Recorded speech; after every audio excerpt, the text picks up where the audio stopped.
بندہ بننا، کہ کیسا بندہ بننا، کہ شکر گزار بندہ بننا. تو اللہ تعالیٰ نے آپ حضرات پر یہ نعمت دی ہے آپ کو، اور اس نعمت میں آپ کو آگے کیا ہے. اتنے بھی پرانے حضرات کا جوڑ ہے، پرانے حضرات کا جوڑ ہے. تو یہاں پرانے سے مطلب وہ نہیں پرانے چاول، پرانے گیہوں، وہ نہیں، بلکہ پرانے کا مطلب یہ ہے کہ ایک زمانے سے کام کو کرتے ہوئے چلے آ رہے ہیں، ایک زمانے سے کام کو کرتے ہوئے چلے آ رہے ہیں، ذمہ داریاں سنبھالتے ہوئے اپنی زندگی گزار رہے ہیں. یہ یہاں پرانے کا مطلب ہوتا ہے. تو یہ بہت بڑا شرف ہے، یہ تو بہت بڑی نعمت ہے کہ آپ کی عمر کا ایک بڑا حصہ اللہ نے اس کام میں گزروایا ہے. حدیث شریف میں ہے کہ کون آدمی افضل ہے کہ من طال عمرہ وحسن عملہ، من طال عمرہ وحسن عملہ. وہ آدمی افضل ہے جس کی عمر لمبی ہوئی اور عمل اچھے ہوئے. ایک مدت تک اس نے اپنے آپ کو پابند کیا ہے اللہ کے حکموں کا، نبی کے طریقوں کا، ذمہ داریوں کے سنبھالنے کا. تو یہ ایک شرف ہے، ایک نعمت ہے کہ پرانے حضرات ہیں، یعنی آپ کو اللہ نے اس کام میں آگے کیا ہے. جب لوگ نہیں جانتے تھے اس وقت آپ واقف ہو گئے. جب لوگ واقف ہو گئے تو آپ ان کے آگے ہو گئے، اور آپ کو اللہ نے خیر کا ذریعہ بنایا. طوبى لعبد جعله الله مفتاحا للخير ومغلاقا للشر. حدیث شریف میں بشارتیں ہیں، حدیث شریف میں بشارتیں ہیں کہ طوبى لعبد جعله الله مفتاحا للخير ومغلاقا للشر. کہ خوش نصیب ہے وہ بندہ کہ جس کو اللہ خیر کے پھیلنے کا ذریعہ بناوے اور جس کو اللہ شر کے مٹنے کا ذریعہ بناوے. یہ بشارتیں ہیں ممبر وائس چینل کہ خوش نصیب ہے وہ بندہ کہ جس کو اللہ خیر کے پھیلنے کا ذریعہ بنا رہے، شر کے مٹنے کا ذریعہ بنا رہے. تو اللہ تعالیٰ کا یہ احسان ہے کہ اللہ تعالیٰ نے آپ کو اس کام میں آگے کر دیا. اور ایسا آگے نہیں کیا جیسے دنیا میں لوگ آگے ہوتے ہیں بڑے بنتے ہیں، ایسا نہیں کیا. وہ الگ ہے، وہ الگ ہے. ہمارے ہاں آگے بننے والے وہ لوگ ہوتے ہیں جو پچھلوں کے لیے راستہ بناتے ہیں، بعد میں آنے والوں کے لیے خیر کے راستے کھلنے کا ذریعہ بنتے ہیں. اس راستے کی رکاوٹیں، تکلیفیں، پریشانیاں خود برداشت کر لیے، یہاں تک کہ بعد میں آنے والوں کے لیے راستہ کھل گیا. اب ان کو چلنا ہی چلنا ہے. اور ان سے پہلے جو ہیں آپ ہیں کہ آپ نے لوگوں کے لیے راستہ بنایا ہے. صحابہ کرام کی بھی دو قسمیں ہیں. ایک قسم صحابہ کرام کی وہ ہیں کہ جو شروع سے ہی آپ کی دعوت میں، آپ کی محنت میں، آپ کی نصرت میں شامل رہے. سابقین اولین ان کو کہتے ہیں، سبقت کرنے والے پہلے لوگوں میں. تو ان کو سابقین اولین کہتے ہیں. کہ جب آپ نے اپنی آواز لگائی تو انہوں نے لبے کہی. یہ سبقت کرنے والے، ساتھ دینے والے، سابقین اولین. تو شروع کے لوگ جنہوں نے سبقت کی ہے اور کام میں آپ کو ساتھ دیا ہے، ایک طبقہ صحابہ کا وہ ہے. ایک طبقہ صحابہ کرام کا وہ ہے کہ جنہوں نے ساتھ تو دیا لیکن دوسرے نمبر پر رہے. کہ جب راستے کھل گئے، آسانیاں ہو گئی، تو ان حضرات نے اپنا ساتھ دیا. کہ راستہ کب بند تھا اور کب کھلا؟ کہ جب تک مکہ معظمہ فتح نہیں ہوا تھا وہاں تک راستہ بند تھا. یہ سیرت میں کہ جب تک مکہ معظمہ فتح نہیں ہوا، وہاں اسلام نہیں پہنچا اور قریش کا قبضہ تھا، چابی ان کے ہاتھ میں تھی خانہ کعبہ کی، اور وہی متولی تھے، وہی سب کچھ تھے. ہاں، ان کے اپنے اپنے گیٹ تھے، یہ فلاں قبیلے کا گیٹ ہے، یہ باب مخزوم ہے، یہ باب فاطی ہے. جیسے اب دروازے بنے ہوئے ہیں، وہ پہلے بھی تھے. یہ دروازہ فلاں قبیلے کا ہے، یہ دروازہ فلاں قبیلے کا ہے، یہ ان کا قبضہ تھا. جی ہاں. تو ایک طبقہ وہ ہے صحابہ کرام کا کہ جنہوں نے اس زمانے میں آپ کا ساتھ دیا جس زمانے میں رکاوٹیں تھیں، ستایا جاتے تھے لوگ ستائے جاتے تھے، ان کو جانے مالی نقصان پہنچایا جاتا تھا. اُذُوا فِي سَبِيلِي وَقَاتَلُوا وَقُتِلُوا لَأُكَفِّرَنَّ عَنْهُمْ سَيِّئَاتِهِمْ. تو ان کے لیے بشارتیں آئی کہ یہ میرے وہ بندے ہیں جنہیں ابتدائی دور میں ان کو ایذائیں دی گئی، رکاوٹیں برداشت کی، مرنے ماننا کے حالات ان پر آئے. یہ طبقہ آگے بڑھا تھا، سابقین اولی کہ آگے بڑھنے والے. تو یہ اللہ کا انعام ہوتا ہے بعض بندوں پر کہ اللہ تعالیٰ ان کو آگے بڑھا دیتے ہیں. کیونکہ نبوت کی محنت میں آگے بڑھنا یہی ہے کہ اپنی ذمہ داریوں کو سنبھالتے چلے جائیں، آگے بڑھتے چلے جائیں. ہر حال میں حالات بھی آتے ہیں، ہاں حالات آتے ہیں حق کے راستے میں. جی ہاں، تو حق کے راستے میں جو حالات آتے ہیں وہ انعام دینے کے لیے آتے ہیں کہ ان کو انعام دیا جائے گا، کیونکہ انہوں نے حالات برداشت کر کے راستہ بنایا ہے بعد میں آنے والوں کے لیے. یہ ایک درجہ ہوتا ہے کام کرنے والوں کا، اسی کو پرانے کہتے ہیں کہ انہوں نے حالات برداشت کیے ہیں. جب کام مانوس نہیں تھا، کام معروف نہیں تھا لوگوں کے درمیان میں، تو انہوں نے کام سے تعلق پیدا کیا اور کام کے لیے راستے بنائے، کام کے لیے رکاوٹیں برداشت کی، یہاں تک کہ راستے کھل گئے. جب راستے کھل گئے تو پھر لوگوں کا مجمع آنے والا ہو گیا. صحابہ کرام میں اس طرح دو طبقے تھے. ایک وہ جنہوں نے رکاوٹوں کے زمانے میں، دشمنیوں کے زمانے میں کام کیا تھا. جب لوگ نبی صلی اللہ علیہ وسلم کے ساتھ دشمنی کرتے تھے، صرف رکاوٹ نہیں کرتے، دشمنی کرتے. یہ خود اللہ کی ایسی سنت ہے کہ نبیوں کے ساتھ دشمنی ہوتی ہے. حالانکہ نبی ان کی خیرخواہی میں ہوتا ہے، ان کی بھلائی میں ہوتا ہے، لیکن لوگ دشمن بنتے ہیں. وَكَذَلِكَ جَعَلْنَا لِكُلِّ نَبِيٍّ عَدُوًّا مِّنَ الْمُجْرِمِينَ وَكَفَىٰ بِرَبِّكَ هَادِيًا وَنَصِيرًا. یہ فرمایا کہ وَكَذَلِكَ جَعَلْنَا لِكُلِّ نَبِيٍّ عَدُوًّا مِّنَ الْمُجْرِمِينَ وَكَفَىٰ بِرَبِّكَ هَادِيًا وَنَصِيرًا. کہ ہماری ایک ترتیب اللہ کہتے یہ بھی ہے کہ نبیوں کے لیے دشمنیاں ہوگی. اب حالانکہ نبی خیرخواہ ہوتا ہے، بھلائی چاہنے والا ہوتا ہے، اور ایسی بھلائی چاہتا ہے کہ اس بھلائی سے بڑی کوئی بھلائی نہیں ہے. کہ بندے کو صحیح معنی میں اللہ کا بندہ بنانا، یہ نبی کا مقصد ہوتا ہے کہ بندہ صحیح معنی میں اللہ کا بندہ بن جائے.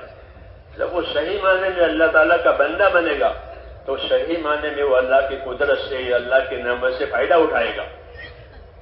جی ہاں، یہ بات نہیں ہوگی صحیح بندہ نہیں بنے گا تو پھر وہ آگے پیچھے کرے گا، طاغی یا باغی. یہ دو قسمیں ملتی ہے، ایک طاغی ہوتے ہیں، ایک باغی ہوتے ہیں. طاغی وہ ہوتا ہے جو بات کو قبول نہ کرے اور چلنے نہ دے. سر پھرا، جس کو ہماری اردو میں کہتے ہیں سر پھرا ہے، اسے طاغی کہتے ہیں. سر پھرا ہے، سر جھکانے کو تیار نہیں ہے، وہ طاغی ہے. فرعون کو طاغی کہا ہے، قارون کو باغی کہا ہے قرآن پاک میں.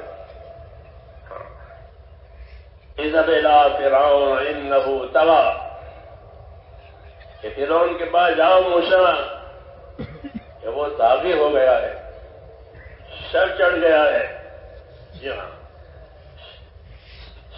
اور قارون والے نے کہا ان قارون کان من قوم موسیٰ فبغى علیہ کہ موسیٰ قارون کے قوم کا تھا، رشتہ دار تھا، لیکن باغی ہو گیا، یعنی کچھ اس کی طلب تھی، اس طلب پر ہی وہ رہ گیا، ہماری طلب پر نہیں آیا، کیونکہ وہ مال کا طلبگار تھا، اس کو مال سے محبت تھی، تو مال کی طلب میں رہ گیا، بخیل بن گیا، تو یہ باغی بنا، وہ طاغی بنا۔ یہ مجرمین ہوتے ہیں نبیوں کے مقابلے میں، یہ مجرمین ہوتے ہیں نبیوں کے مقابلے میں۔ وَكَذَلِكَ جَعَلْنَا لِكُلِّ نَبِيٍّ عَدُوًّا مِّنَ الْمُجْرِمِينَ وَكَفَىٰ بِرَبِّكَ هَادِيًا وَنَصِيرًا۔ حالت بھی سمجھائی، سنت بھی سمجھائی اللہ نے، حالت بھی سمجھائی، سنت بھی سمجھائی۔ حالت یہ سمجھائی کہ نبیوں کے کام کرنے والوں کے ساتھ دشمنیاں ہوگی۔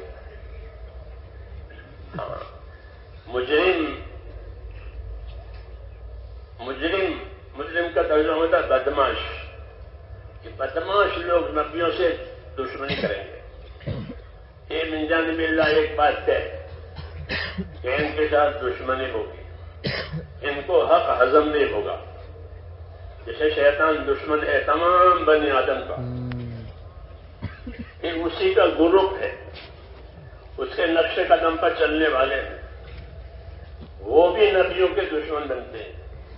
ہاں، اسی کے سمجھانے سے، جی ہاں، اسی کے بہتانے سے، تو کہا ہم نے نبیوں کے دشمن بنایا اللہ کا،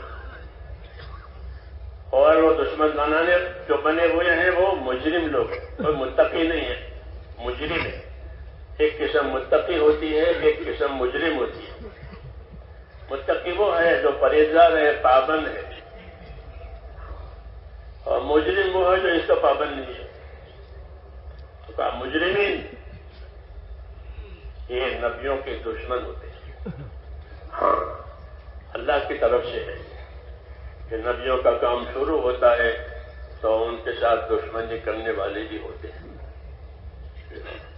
شیطان ان کو تیار کرتا ہے نبی کے دشمنی کے لیے۔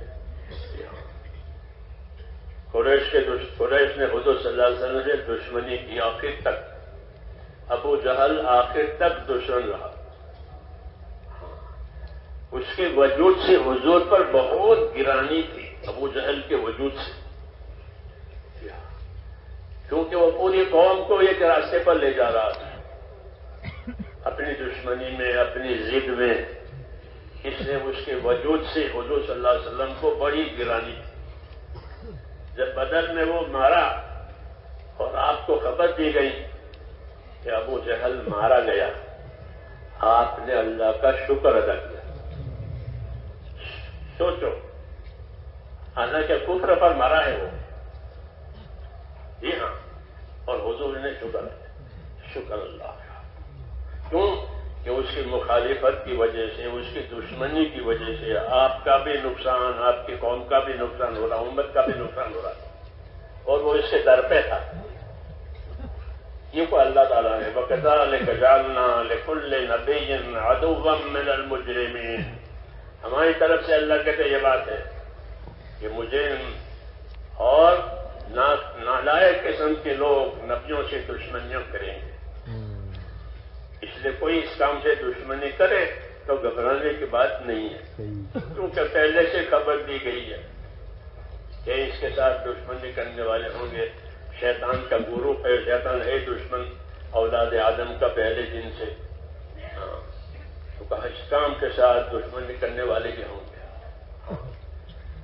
لیکن گھبرانے کی بات نہیں ہے۔ کیوں کہ وَكَفَىٰ بِرَبِّكَ هَادِيًا وَنَصِيرًا، کہ تم اے نبی، تیرا پروردگار ہدایت دینے کے لیے بھی کافی ہے، مدد دینے کے لیے کافی ہے۔ نبی کو تو یہ چیز چاہیے، نبی کوئی دنیا کی حکومت دولت لینا تھوڑا چاہتا تھا، کوئی عہدہ یا اپنی پارٹی بنانا تھوڑا چاہتا تھا۔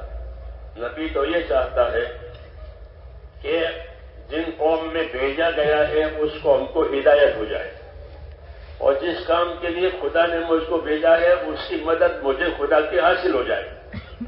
یہ نبی کی چاہت ہوتی ہے، یہ نبی کی چاہت ہوتی ہے کہ جن قوم میں بھیجا گیا ہے وہ قوم راستے پر آ جاوے، نبی کی تابعداری قبول کر لے، اور اس محنت میں، اس دعوت میں اللہ کی مدد شامل حال ہو جائے۔ یہ دو چیزیں نبی کی چاہت میں ہوتی ہیں، اللہ نے دونوں کا وعدہ کیا کہ مسلم لوگ دشمنیاں کریں گے، مخالفتیں کریں گے، رکاوٹیں ڈالیں گے، کوئی بات نہیں، ان کی نہیں چلے گی، اللہ کی چلے گی۔ اس لیے فما کفا بربک ہادیا ونصیرا، کہ اللہ ہدایت دینے کے لیے کافی ہے، وہ اصل کام ہے کہ ہدایت ہو جائے، تو ہدایت اللہ نے اپنے ہاتھ میں رکھی۔ ہاں، پہلے سے ہی ہدایت اللہ نے اپنے ہاتھ میں رکھی ہے۔ ہدایت ہونا، گمراہی ہونا، یہ کسی کے قبضے میں اللہ نے نہیں دیا۔ اللہ نے ہدایت کرنا، گمراہی میں ڈالنا اپنے قبضے میں رکھا۔ شیطان گمراہ نہیں کر سکتا، نبی ہدایت نہیں دے سکتا جب تک کہ اللہ نہ چاہے۔ حدیث میں ہے کہ بعثت داعیا ومبلغا وليس لي من الهداية شيء، خلق ابلیس مزینا وليس يديه من الضلالة شيء، کہ مجھ کو اللہ نے داعی بنایا ہے، مجھ کو اللہ نے مبلغ بنایا ہے، لیکن ہدایت میرے قبضے میں نہیں ہے۔ میرے ذمہ تو کام ہے دعوت کا، ہدایت کا، یہ میرے ذمہ کام ہے، اور اصل کام کہ ہدایت ہو جاوے، ہدایت ہو جاوے، یہ تو اللہ کے ہاتھ ہے، ایک اللہ کی ترتیب ہے کہ جتنے چیز نتیجے کی ہوتی ہے وہ اللہ اپنے قبضے میں رکھتے ہیں، ذمہ داری کی چیز ہوتی ہے وہ بندوں کو دیتے ہیں۔ یہ ہم کو سمجھنا چاہیے کہ جو نتیجے کی چیزیں ہوتی ہیں وہ اللہ کے قبضے میں ہوتی ہیں، اور جو ذمہ داری کی چیزیں ہوتی ہیں وہ ہمارے ذمہ ہوتی ہیں۔ جب اپنی ذمہ داریوں کو پورا کیا جائے گا ان شرطوں کے ساتھ جو شرطیں اللہ نے لگائی ہیں، تو پھر اللہ کی طرف سے نتیجہ آ جائے گا۔ مادیت میں بھی یہی بات ہے، معنویت میں بھی یہی بات ہے۔ مادیت میں یہ بات ہے کہ بھئی کھیتی والا کھیتی میں اپنی محنت کر لیتا ہے، لیکن اس کو اگانا اور بروئے کار لانا یہ خدا کا بات ہے۔ اللہ کہتے ہیں افرأیتم ما تزرعون أأنتم تزرعونه أم نحن الزارعون، کہ تم جو بویائی کرتے ہو تو یہ بویائی کر کے تمہارے ہاتھ میں اس مال کا آنا یہ تمہارے ہاتھ میں ہے، لیکن خدا کیا ہے؟ جب خدا چاہے گا تو یہ بوئی ہوئی چیزیں اگ جائے گی، بویائی کے بعد پھر کٹا جائے گی۔ تو یہ اللہ کے ہاتھ میں ہے، تم نے تو بیج دانے ڈالے ہیں، پانی دیا ہے، کھاد دیا ہے، ترتیب اپنی تدبیریں کی ہیں، اور ان تدبیروں کا نتیجہ لانا یہ اللہ کیا ہے۔ اس لیے کہا کہ جب لوگ دشمنیاں کریں گے تو کوئی بات نہیں، ہدایت دینا تو اللہ نے اپنے ہاتھ میں رکھا ہے۔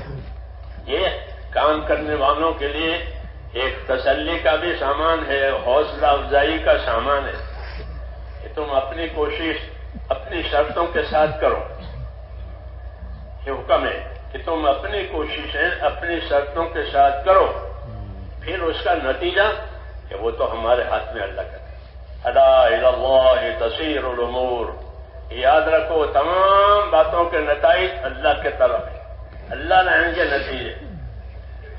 جیسے اللہ حیات دینے کے بعد موت اللہ لاتے، موت نتیجہ ہوتا ہے، کوئی کسی کو نہیں مار سکتا، جیسے کوئی کسی کو جلا نہیں سکتا، پیدا نہیں کر سکتا، ایسا کوئی کسی کو مار بھی نہیں سکتا۔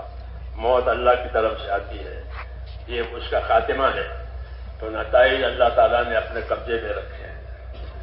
تو نبیوں سے یہ کہا کہ لوگ دشمنیاں کریں گے، لوگ رکاوٹیں کریں گے، کوئی گھبرانے کی بات نہیں ہے۔ کفا بربک ہادیا ونصیرا، کہ اللہ ہدایت دینے کے لیے بھی کافی ہے اور اللہ مدد کرنے کے لیے کافی ہے۔ اور کیا چاہیے کہ ہدایت ہو گئی اور کام میں مدد ہو گئی، یہ کافی ہے، اور کچھ نہیں چاہا جاتا، بلکہ دین کے کام میں بندوں کی خیر خواہی چاہی جاتی ہے۔ کس کام کی خیر خواہی، کس لائن کی خیر خواہی؟ کہ ان کی دنیاوی زندگی کا معیار اونچا ہو جاوے، وہ اچھے کھانے کمانے والے بن جاویں کہ نہ، یہ معیار کے لیے محنت نہیں ہوتی، بلکہ یہ آخرت والے بن جائیں اس معیار کے لیے محنت ہوتی ہے۔ نبی ہوتے ہیں آخرت والے، نبی انا خلصناہم بخالصۃ ذکر الدار، کہ ہم نے نبیوں کو ایک مشغولی کے لیے خاص کیا ہے، وہ دار آخرت والی مشغولی۔ اس مشغولی کے لیے ہم نے حضرات انبیاء کرام علیہ الصلوۃ والسلام کو خاص کیا۔ دنیا میں رہبری کرنے والے بہت لوگ ہوتے ہیں، جی ہاں بہت رہبری کرنے والے ہوتے ہیں، لیکن نبی اپنی رہبری میں ممتاز ہوتا ہے۔ کس بات میں ممتاز ہوتا ہے؟ کہ وہ لوگوں کو آخرت کی طرف لے جاتا ہے، کہ اپنی آخرت بنا لو، اپنی آخرت بنا لو، اپنی آخرت بنا لو۔ آخرت برباد ہو گئی تو پھر اصلاح نہیں ہوگی، وہ برباد ہی رہے گی۔ ہاں، کہ وہاں اصلاحی کوئی پروگرام نہیں ہے، وہاں تو بھگتنا ہے، بھگتنا ہے۔ اگر بگاڑا ہے تو بھوگ دو، اور بنایا ہے تو پھر خوش و خرم رہو، خوش و خرم رہو، تو بنا کر آئے ہو۔ فاستبشروا ببیعکم الذی بایعتم بہ وذلک، کہ تم خوش ہو جاؤ، وہ سودا جو تم نے اللہ سے کیا ہے، اپنے جان مال اللہ پر لگانے کا جو سودا کیا ہے جنت کے بدلے، اس سودے پر خوش ہو جاؤ۔ اس سودے میں کبھی کوئی کھوٹ میں نہیں اترے گا، بلکہ اس کی خیر بڑھتی چلی جائے گی۔ اللہ کی سنت ہے کہ اللہ خیر کے کاموں میں بڑھوتری دیتے ہیں، اور غلط کاموں میں انصاف سے بدلہ دیں گے۔ جتنی بدی ہے اتنا بدلہ ہے، جتنی بدی اتنا بدلہ۔ اور خیر کے کاموں میں ایسا نہیں ہوگا، بلکہ خیر کے کاموں میں جو بدلہ دیں گے اللہ، وہ بڑا چڑھا کر دیں گے۔ یہ بشارت ہے، یہ بشارت ہے۔ کیونکہ دنیا میں خیر کا رواج کم ہے، شر کا رواج زیادہ ہے۔ خیر کے طلبگار تھوڑے ہیں اور شر کے طلبگار زیادہ ہیں۔ وَقَلِيلٌ مِّنْ عِبَادِيَ الشَّكُورُ، یہ اللہ کہ میرے بندوں میں شکر گزار تھوڑے ہی ہیں۔ اکثریت ان کی ہے جو ان کے خدا سے کٹ کٹاؤ ہے، یا دوری ہے، یا غفلت ہے۔ ہاں، کٹ کٹاؤ ہے، دوری ہے اللہ سے، غفلت، یہ اکثریت ہے۔ اور تھوڑے کہ تھوڑے وہ ہیں جو خدا کی نعمتوں کی، خدا کے اور خدا کے حکموں کی قدردانی کرنے والے، وہ تھوڑے ہی ہیں۔ ہاں، یہ شکایت بھی ہے اور ہمارے لیے ایک طرح کی آگاہی ہے کہ آگاہ رہو، شکر گزار بندے تھوڑے ہی ہوتے ہیں۔ وَقَلِيلٌ مِّنْ عِبَادِيَ الشَّكُورُ، کیونکہ شیطان نے اللہ تعالیٰ کے سامنے یہ بات کہی تھی جب اللہ تعالیٰ نے اس کو دھتکارا تھا کہ تو یہاں سے چلا جا، تیرے اوپر لعنت ہے، تو اس نے تو اللہ تعالیٰ سے یہ سیدھ مانگی کہ مجھے قیامت تک کی زندگی مل جائے۔ اللہ بے نیاز ہے، اللہ نے اپنی بے نیازی سے کہہ دیا کہ جا، قیامت تک تجھے زندگی، میرا کیا بگاڑے گا؟ تب اس نے یہ بات کہی ہے کہ جب مجھ کو دھتکارا گیا ہے تو اب میں تیرے ان بندوں میں، ان آدم علیہ السلام کی اولاد میں ایسی کوشش کروں گا کہ ان کی اکثریت تیری ناشکری پر رہے گی۔ اللہ تجد اکثرهم شاکرین، یہ اللہ کے سامنے کہہ رہا ہے کہ ان کی اکثریت ایسی ہوگی کہ وہ شکر گزار نہیں ہوگی۔ ہاں، نعمتوں کے جواب میں غافل ہو جائیں گے اور حکموں کے جواب میں نافرمان ہو جائیں گے، کیونکہ دو چیزیں اللہ کی طرف سے بندوں کی طرف آیا کرتی ہے۔ میری بات سمجھ آ رہی ہے؟ یا سو گئے بیٹھے بیٹھے؟ سونا نہیں۔ تو اللہ کی طرف سے دو چیزیں آتی ہیں، ایک نعمتیں آتی ہیں، ہر سانس نعمت ہے، اندر آوے تو باہر آوے تو ہمارے اوپر ایک تو نعمتوں کا بہت بڑا غلبہ ہے کہ اللہ تعالیٰ نے نعمتوں سے اپنے بندوں کو ڈھانپ دیا۔ دوسری چیز ہماری طرف آتی ہے، اللہ کے احکام آتے ہیں۔ ابھی ہم نے مغرب کی نماز پڑھ لی، اب عشاء کی نماز کا حکم آئے گا کہ عشاء پڑھو۔ جی ہاں، عشاء پڑھیں گے، پھر فجر کا حکم آئے گا۔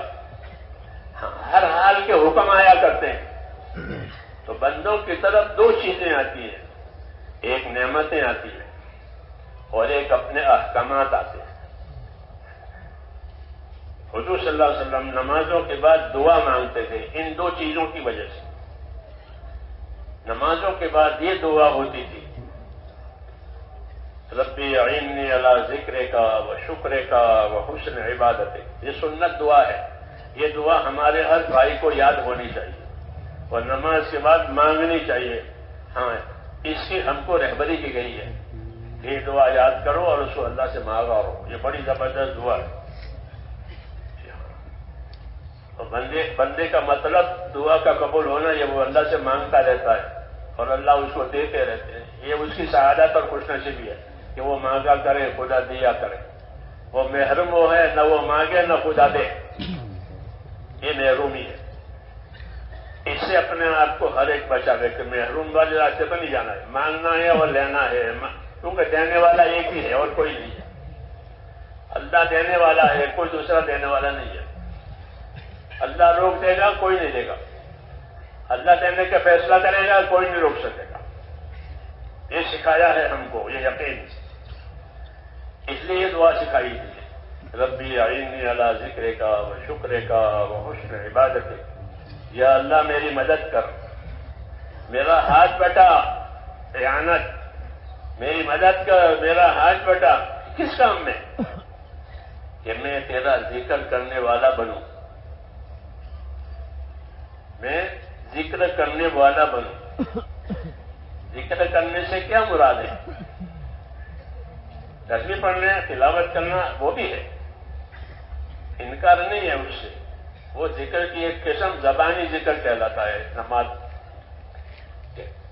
تسبیح پڑھے، تلاوت کرے، توبہ کرے، استغفار کرے زبان سے، یہ زبانی، یہ بھی ذکر ہے. اصل مراد ذکر سے یہ ہے کہ مجھے تیری اطاعت کرنے والا بنا.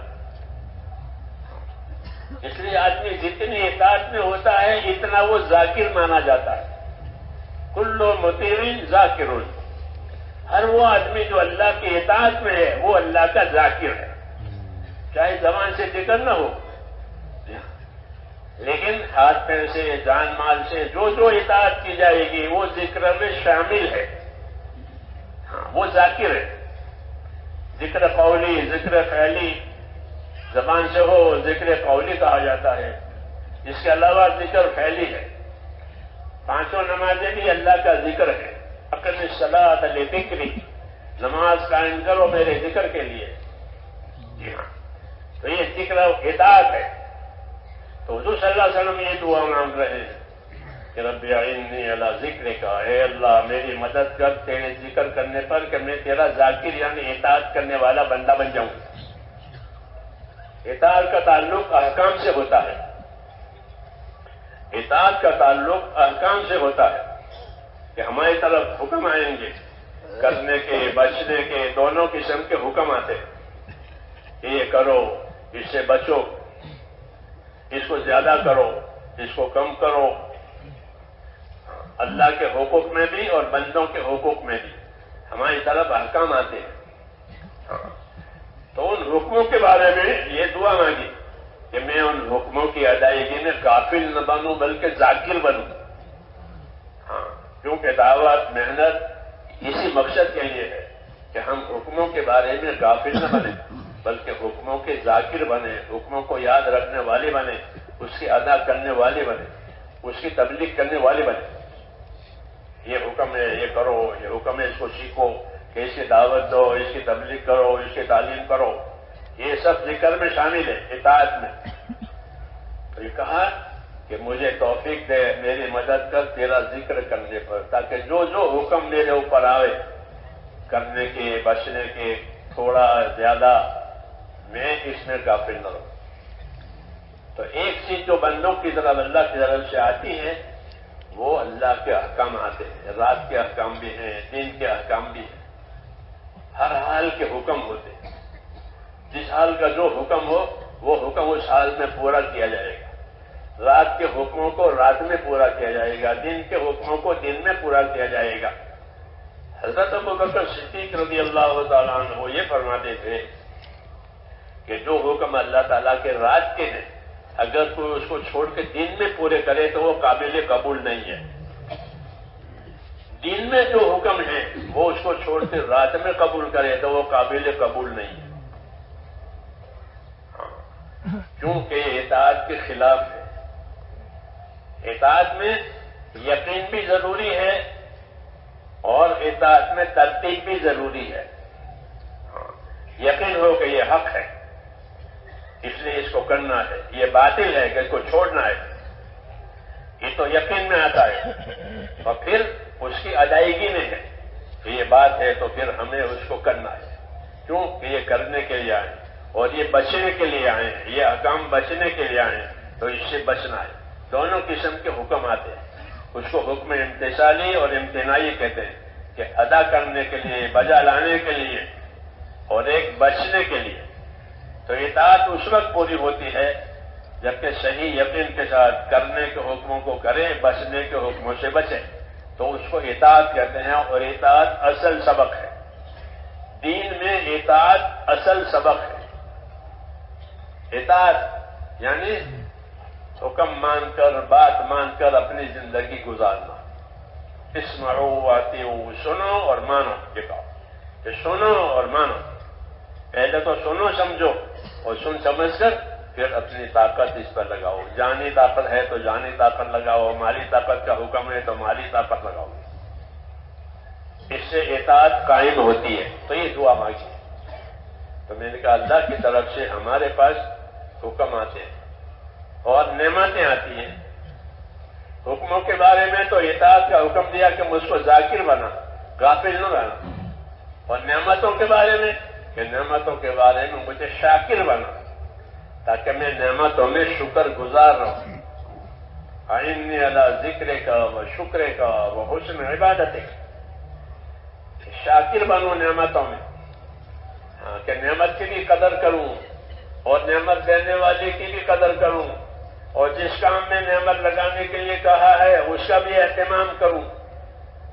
کہ شکر کا یہ مطلب ہے کہ زبان سے بھی شکر کرے، عمل سے بھی شکر کرے، کہ زبان سے شکر کے کلمات کرے۔ حضور صلی اللہ علیہ وسلم نے ہم کو شکر کے کلمات بھی سکھائے ہیں۔ الحمدللہ الذی اطعمنا وسقانا وجعلنا مسلمین۔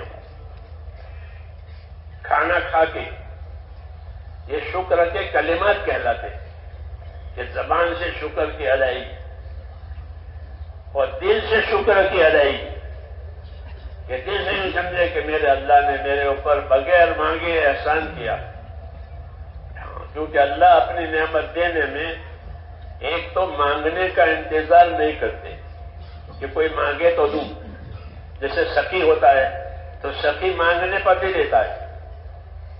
اللہ سخی نہیں، اللہ تو کریم ہے، کہ کرم سخاوت سے بھی آگے ہے، کہ وہ مانگنے کا انتظار نہیں کرتے، کوئی مانگے تو اس کو بھی دے، نہ مانگے تو اس کو بھی دے، اللہ کو مانے اس کو بھی دے، اللہ کو نہ مانے اس کو بھی دے، کیونکہ کرم ہے، بخشش ہے بندوں کے لیے۔ بندے فقیر پیدا کیے، بندے محتاج پیدا کیے گئے ہیں، تو ان کی محتاجی پر کون کرم کرے گا، کون مدد کرے گا؟ اللہ، کہ وہ اس کا رب ہے۔ تو رب ہونے کے ناطے سے اللہ تعالیٰ اپنی نعمتیں بندوں کی طرف چلاتے ہیں، چاہے وہ اس کا حقدار ہو یا ناحق ہو۔ اللہ کو مانتا نہیں اور اللہ ان کو مال دیتا ہے، تندرستی دیتا ہے، اولاد دیتا ہے، عزت دیتا ہے، ہاں، یہ نہیں کہ حقدار ہے اس لیے تو کہ نہیں، کرم سے دیں گے۔ تو حضور صلی اللہ علیہ وسلم یہ کہہ رہے ہیں کہ جب نعمت میری طرف آوے تو مجھے تو شکر گزار بنا، اور حکم آوے تو مجھے ذکر یعنی اطاعت کرنے والا بنا، نعمتیں آوے تو شکر کرنے والا بنا۔ یہ دعا کا مطلب ہے اعنی علی ذکرک و شکرک و حسن عبادتک۔ اور آخر میں ایک عام چیز مانگی کہ اللہ مجھے ایسا بنا دے کہ میں تیری عبادت اچھی سے اچھی طریقے سے کروں، حسن عبادت ہے کہ میں تیری عبادت اچھی سے اچھی طریقے سے کروں، ایسا مجھے بنا دے، کیونکہ عبادت کے لیے پیدا ہوئے ہیں۔ عبادت کے لیے اللہ نے جناتوں کو پیدا کیا، پھر انسانوں کو پیدا کیا، اور اس کا اعلان کر دیا کہ میں نے جناتوں کو اور انسانوں کو صرف اپنی عبادت کے لیے پیدا کیا، ان کی روزی، ان کی زندگی میرے ہاتھ میں ہے، وہ روزی بھی دیں گے، زندگی بھی دیں گے، تندرستی بھی دیں گے، اولاد بھی دیں گے، ان کے دل میں عبادت ہے تو ذمہ داری بھی بتائی. تو حضور صلی اللہ علیہ وسلم یہ کریں، نعمتیں آ رہی ہے تو شکر گزار بنے، حکم آ رہے ہیں تو ذکر کرنے والے یعنی اطاعت کرنے والے بنے. یہ صحیح زندگی کہلاتی ہے، یہ زندگی صحیح کہلاتی ہے کہ نعمتیں آئی کہ شکر گزار ہوئے، حکم آئے، احکامات آئے کہ اس کی تابع داری کرنے والے بنے. جب یہ دو باتیں ہوتی ہیں تو اللہ کے دو انعام ملیں گے. ایک انعام یہ ملے گا کہ شکر گزاری کی طرف سے نعمتیں بڑھتی چلی جائیں گی. شکر گزاری کی وجہ سے نعمتیں بڑھتی چلی جائیں گی، نعمتیں بڑھیں گی. اور اطاعت کرنے کی وجہ سے ہدایت بڑھتی چلی جائے گی، کیونکہ ہدایت کا دروازہ اطاعت ہے. اطاعت نہیں ہوگی، معصیت اور نافرمانی ہوگی تو ہدایت کا دروازہ بند ہو جائے گا، گمراہ ہو جائے گا، ہدایت نہیں ملے گی. ہدایت ملے گی اپنے آپ کو حکموں کو تابع کرتے ہوئے چلے جاؤ. انفرادی حکم ہے، اجتماعی حکم ہے، مالی حکم ہے، جانی حکم ہے، کہ ان کو پورے کرتے چلے جاؤ. تو یہ اطاعت ہوئی کہ اطاعت پر اللہ صحیح راستے پر زندگیاں ڈال دیں گے. وَإِن تُطِيعُوهُ تَهْتَدُوا، کہ نبی کے راستے کی اطاعت کرو گے تو نبی والی راہ پالو گے. یہ طریقہ کار بتایا ہے ہمیں زندگی گزارنے کا. اللہ نے یہ طریقہ کار بتایا کہ نعمتوں کو بھی دیکھنا ہے، حکموں کو بھی دیکھنا ہے. نعمتوں کو اس لیے دیکھنا ہے کہ اس میں شکر گزار بنے. یوں تو ہر آدمی کو نعمت کا شوق ہوتا ہے، مال ہو، اولاد ہو، تندرستی ہو، عزت ہو، یہ نعمتیں ہوتی ہیں. اس کا ہر آدمی طلبگار ہوتا ہے، اس کی ذاتی کے طلب میں رہتا ہے کہ یہ نعمتیں بڑھیں. اور ٹھیک ہے، یہ کوئی بری بات نہیں ہے. لیکن جب اللہ تعالیٰ کی نعمتیں آئیں تو اللہ تعالیٰ کا تقاضا ہے کہ اس کے شکر گزار بندے بنو، اس کے شکر گزار بندے بنو. شکر ایمان کا تحفہ ہے. کافر کی زندگی میں شکر نہیں ہوتا کیونکہ وہ کفر میں ملوث ہے. کفر شکر کی ضد ہے. کفر یہ شکر کی ضد ہے. جیسے نیند اور جاگنا ہے، ایسے کفر جو ہے وہ شکر کی ضد ہے کہ اس میں کفر ہوگا کہ شکر نہیں ہوگا اس کے پاس. اللہ کو کفر کے ساتھ عداوت ہے. کیا ہے؟ کفر کے ساتھ اللہ کو عداوت ہے. ان اللہ عدو للکافرین لکھا کہ کفر ہے کہ وہ اللہ سے دشمنی ہے، ان کے لیے کوئی خیر نہیں ہے. وَلَا يَرْضَىٰ لِعِبَادِهِ الْكُفْرَ، کہ اللہ اپنے بندوں کے کفر پر بالکل راضی نہیں ہے. ایک کفر عقیدے کا ہوتا ہے کہ اللہ کو نہ مانے، آخرت کو نہ مانے، نبی کو نہ مانے، یہ کفر عقیدی ہے. اور ایک کفران نعمت ہوتا ہے کہ اللہ کے نعمتوں میں شکر گزار نہ بنے بلکہ ناشکرہ بنے.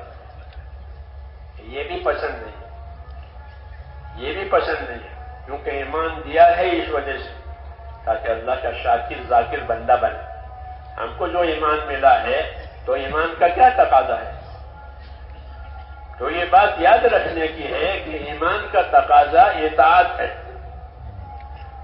جس آدمی کو مال ملتا ہے تو مال کا تقاضا یہ ہوتا ہے کہ مال کو تجارت میں، زراعت میں لگاؤ تاکہ یہ بڑھے. مال کا یہ تقاضا ہوتا ہے. کوئی سمجھے کہ نہ سمجھے، مانے نہ مانے، لیکن یہ کہ اس کو تجارت میں، زراعت میں لگاؤ تاکہ یہ بڑھے، نہیں تو یہ خود کھا جائے گا اس کو.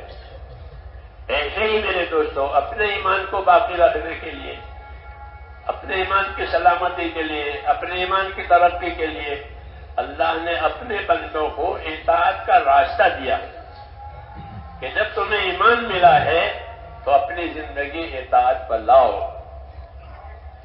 تمام نبیوں کی دعوت اطاعت کے لیے ہوتی ہے،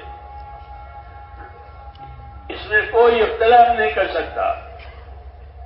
وَمَا أَرْسَلْنَا مِن رَّسُولٍ إِلَّا لِيُطَاعَ بِإِذْنِ اللَّهِ، ہم نے جب کبھی روئے زمین پر کوئی پیغمبر بھیجا ہے، اللہ کہتے ہیں تو اس کا مقصد اس کی بعثت سے یہی ہوتا ہے کہ وہ اپنی زندگی گزارنے میں اللہ کی اطاعت کرے، اور یہ اطاعت نبی سکھائے گا۔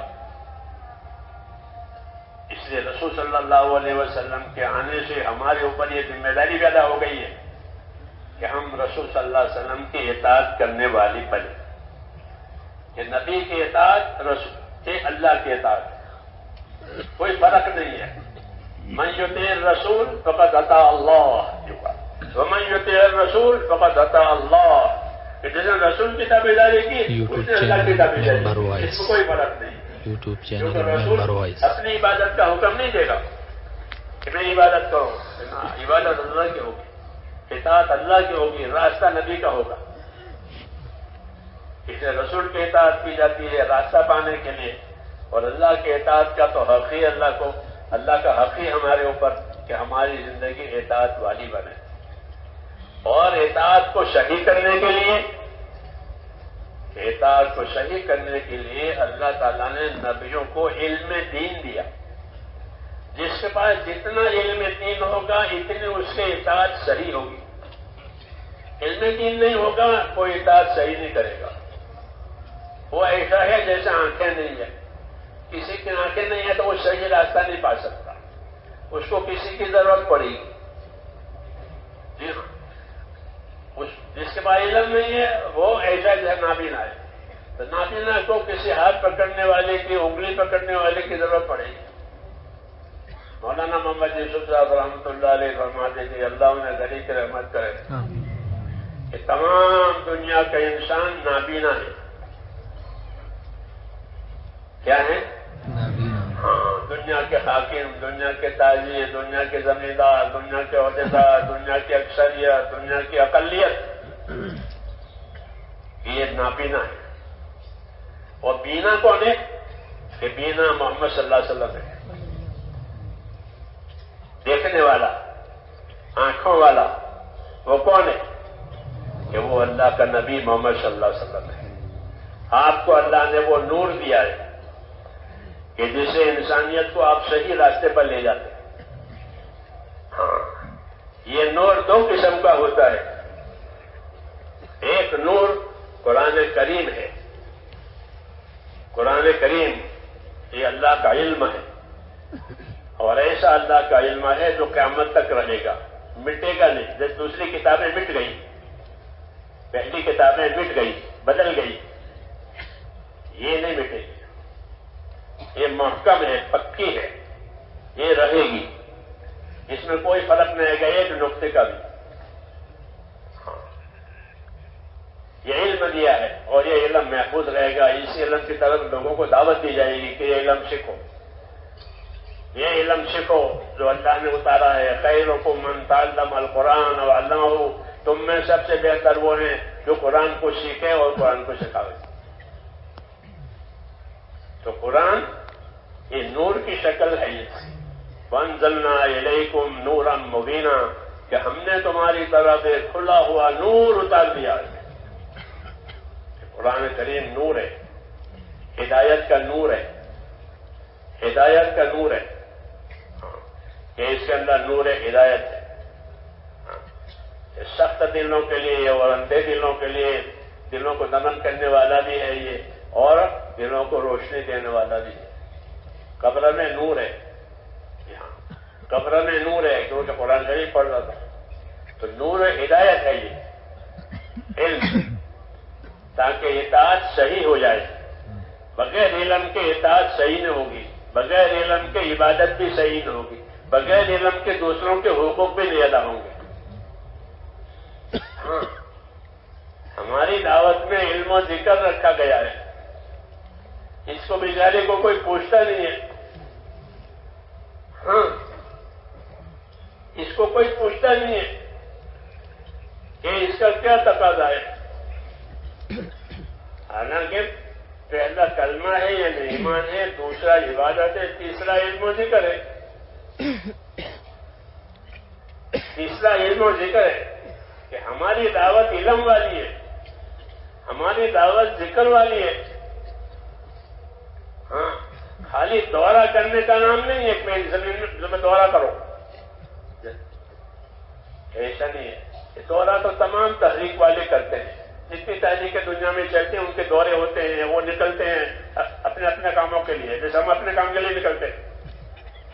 ہاں, آج سے نہیں پہلے سے اپنی تحریک کے لیے دورے ہوتے ہیں, اپنی تحریک کے لیے نکلنا ہوتا ہے.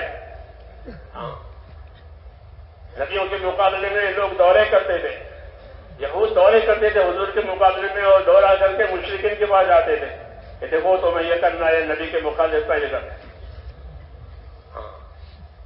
اللہ نے فرمایا وَلَا يَغُرَّنَّكَ تَقَلُّبُ الَّذِينَ كَفَرُوا فِي الْبِلَادِ, کہ نافرمانوں کا شہروں میں تو نہ دورہ کرنا, یہ تمہیں دھوکہ میں ڈالے, ان سے کچھ نہیں ہوگا. تو دورے ہر ایک کے ہوتے ہیں. ہمارے دورے میں فرق ہے کہ ہمارا دورہ وہ ہمارا پھرنا یہ ایمان کو زندگیوں میں لانے کے لیے, کہ زندگی میں ایمان ترقی کرے, یعنی اللہ کا تعلق بڑھے. ایمان ترقی کرنے کا مطلب یہ ہے آدمی تجارت میں بڑھتا ہے, زمینداری میں بڑھتا ہے, اس کی آمدنی بڑھتی ہے. ایسے ہی میرے دوستوں ایمان کی ترقی میں اللہ کا تعلق بڑھے, یعنی اللہ کا خوف پیدا ہو. جی ہاں, ایمان بنانا, دعوت میں ایمان بنانا, کہ اللہ کا خوف پیدا ہو. کیوں کہ دین میں اللہ کا خوف مطلوب ہے. خوف جتنا ہوگا اتنی اطاعت آسان ہوگی, جتنا ڈر ہوگا اتنا پابند ہوگا. ڈر نہیں تو پابندی نہیں, ڈر نہیں تو پابندی نہیں. اس سے حضور صلی اللہ علیہ وسلم اللہ تعالیٰ سے ڈر مانگتے تھے, یعنی ایمان بنانے کے لیے ڈر مانگنا. اللہم اقسم لنا من خشیتک ما تحول به بیننا وبین معاصیک, اے اللہ مجھے اپنا ڈر دے, مجھے اپنا ڈر دے. ایک ڈر ہوتا ہے کسی دشمن سے, کسی موذی جانور سے, وہ ڈر نہیں, بلکہ یہاں وہ ڈر ہے کہ ایسا ڈر نصیب ہو جاوے کہ جس کی وجہ سے وہ اپنے آپ کو اللہ کی اطاعت سے بچاوے. یہ ڈر تو جان بچانے کے لیے ہوتا ہے کہ سانپ کا ڈر ہے, آگ کا ڈر ہے, تاکہ جان بچاوے. یہ ڈر الگ ہے. یہ ڈر وہ ہے جو نافرمانی سے بچاوے, یہ وہ ڈر ہے جو جان بچاوے. تو جان تو ہر ایک بچاوے گا, اپنے مومن ہو تو غیر مومن ہو تو سانپ سے بھاگے گا, آگ سے بچے گا, پانی سے بچے گا. یہ تو ان کی طبیعتوں میں ہے. اس لیے یہ خوف نہیں مانگا حضور صلی اللہ علیہ وسلم نے جان بچانے کا, بلکہ حضور صلی اللہ علیہ وسلم نے اللہ سے وہ خوف مانگا ہے کہ جس سے ذمہ داریاں پوری ہو جائے. یوٹیوب چینل ممبر اس کو خشیت کہتے ہیں. یہ ہم کو سکھایا ہے کہ ہمارے کام کرنے والے اللہ سے وہ ڈر مانگیں کہ جس کے وجہ سے وہ اللہ کی تابعداری میں آگے بڑھ جائے, اپنی ذمہ داریوں میں آگے بڑھیں ڈر کر کے. اللہم اقسم لنا من خشیتک ما تحول به بیننا وبین معاصیک, اے اللہ مجھے اپنا خوف اتنا دے کہ یہ تیرا خوف مجھے نافرمانی تک جانے نہ دے, بلکہ اطاعت میں آگے بڑھا دے. یہ صفتیں ہیں جو اس کام میں پیدا کی جاتی ہے کہ اللہ کا ڈر بڑھ گیا. اللہ تعالیٰ اپنا ڈر دیتے ہیں. والذین اہتدوا زادہم ہدی وآتاہم تقواہم, جو کہا کہ جو ہدایت کے اوپر اور صحیح راستے پر بتکلف چلیں گے, صحیح چلیں گے, اللہ ان کو رہبری بھی دے گا اور اللہ ان کے دلوں میں اپنا ڈر بھی دے گا. یہ وعدے ہیں, ان وعدوں کو سامنے رکھ کر کے زندگی گزارنی ہے. اس کو علم و ذکر کہتے ہیں, اس کو علم و ذکر کہتے ہیں کہ اللہ کے وعدوں کو سامنے رکھ کر, اللہ کے حکموں کو سامنے رکھ کر اطاعت کرنی ہے. اللہ کے وعدوں کو سامنے رکھ کر یقین کرنا ہے کہ ہم یہ اطاعت کریں گے, اس پر خدا یہ کرے گا. کہ مسلمان کے دل میں دونوں چیزیں ہوتی ہیں, ایک وعدوں پر یقین بھی ہوتا ہے اور حکموں کے ساتھ اطاعت بھی ہوتی ہے. اس سے بنتا ہے دین, اس سے بنتا ہے دین. منافق جو ہوتے تھے ان کو اللہ کی بات پر یقین نہیں ہوتا تھا, تو کہتے تھے یہ دھوکے کی بات ہے. اگر ایسا ہوتا تو وہ کہتے تھے کہ دھوکہ نہیں، یہ سب بھوکے مرتے ہیں، اگر یہ اللہ کے پیارے ہوتے تو اللہ ان کو کھانا کھلاتا. ہاں یہ کہتے تھے. صحابہ کی تنگی پر یہ دیکھ رہے کہ تنگی نہیں ہے، اگر اللہ راضی ہوتا تو ان کو کھانا کھلاتا. تو یہ غلط بات ہے. کھانا کھلانا الگ چیز ہے. ہماری بات ہے زندگی کی ذمہ داریوں کی بات، کہ ہماری زندگی ذمہ داریوں کی زندگی ہے. ہاں کھانے پینے کی نہیں. وہ تو اللہ نے جتنا لکھا ہے رزق اتنا ملے گا. جس طرح جتنی زندگی لکھی ہے اتنی زندگی ملے گی، جتنی روزی لکھی ہے اتنا روزی ملے گی. یہ حدیثوں میں اس لیے روزی طلب کرنے پہ کوئی گنہگار نہ بنے کہ حلال سے نہیں ہو تو حرام سے لے لو. بعض میں لو بے طلب روزی کے تلاش میں اچھا طریقہ اختیار کرو کہ یہ تو بات کی بات. تو ہماری ذمہ داری یہاں ذمہ داریوں کی بات ہے. ذمہ داریوں کی بات ہے. دین میرے بھائیوں ذمہ داریوں کے پورا کرنے کا نام ہے. کیوں کہ اس کے بعد بدلہ ملے گا. تو بدلہ مفت میں نہیں ملتا بلکہ کسی چیز کے بدل میں بدلہ ملتا ہے. آپ مال دیں گے تو دکان والا سودا دے گا. کیوں آپ نے مال دیا ہے، پیسے دیے تو وہ سودا دے گا. یہی معاملہ ہمارا ہے کہ ہم کو اللہ تعالیٰ نے کچھ ذمہ داریاں دی ہیں. ان ذمہ داریوں کا پورا ہونا اس سے پیچھے بدلہ ہے. اس بدلے کی توقع میں، اس بدلے کی امید میں اللہ کے حکموں کو پورا کرنا ہے. ویسے اگر اللہ بدلہ نہ بھی دے تو بھی اللہ کا حق ہے کہ اپنے بندوں سے کام لے، کیونکہ سب کچھ اللہ کا ہے. ہمارا تو کچھ ہے نہیں، سب کچھ اللہ کا ہے. لیکن اللہ اپنے کرم سے وعدے کیے ہیں، وعدے کیے ہیں کہ ہم یہ کریں گے، یہ دیں گے، یہ دیں گے، یہ دیں گے، تاکہ وعدوں کے شوق میں کام کریں. ہاں ایمان والا اللہ کے وعدوں کے شوق میں کہ اللہ نے ہم سے وعدہ کیا ہے، اسے ہم یہ کریں گے تاکہ اللہ کا وعدہ پورا ہو جائے. تو اللہ کے وعدوں میں کام کرنا، اللہ کے وعدوں میں ذمہ داریوں کو پورا کرنا، یہ صحیح اطاعت کہلاتی ہے.